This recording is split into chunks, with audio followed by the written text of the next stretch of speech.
Glede na to, da mi nismo v tako imenovani prvi bojni črti, to pomeni v prvi bojni liniji oziroma črti so delavci oziroma zaposleni v zdravstvu, to pomeni civilna zaščita občine Brežice lahko deluje kot neke vrste logistična podpora prvi bojni liniji pri preprečevanju razširjanja koronavirusa med prebivalstvom. To pomeni, naša naloga je, da razdeljujemo zaščitna sredstva, kot so maske, potem razna razkužila in rokavice tistim najbolj izpostavljenim, ki delajo z ljudmi, ki so potrebni posebne skrbi. To so pomeni starejši občani, onemogli oziroma negibni občani.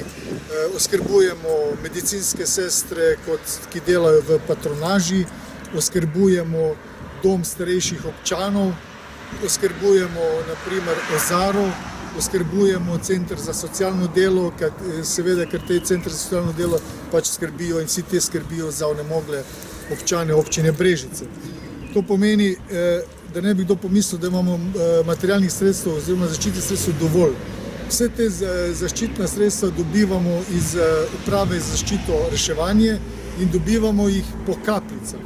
Jaz verjamem, da je ljudem znano, da zaščitnih sredstev v državi zelo primanjkuje, tako da tisto vse, kar mi dobimo v občino Brežice, potem nekako poskušamo enakomerno in racionalno razdeliti tistim, ki delajo z občutljivim oziroma prebivalstvom, ki so potrebni pomoči. Civilna zaščita opravlja tudi druge naloge, seveda v dvojicah, mogoče že kdo opazil jih, v dvojicah hodijo okrog in opozarjajo ljudi, naj se ne družijo v skupinah, da ne bi razširjali koronavirus več, kot je potrebno. To pomeni, v teh časih moramo spoštovati ukrepe vlade. Ni čas debatiranja o tem, ali so ukrepi pravilni, so zadostni ali niso zadostni.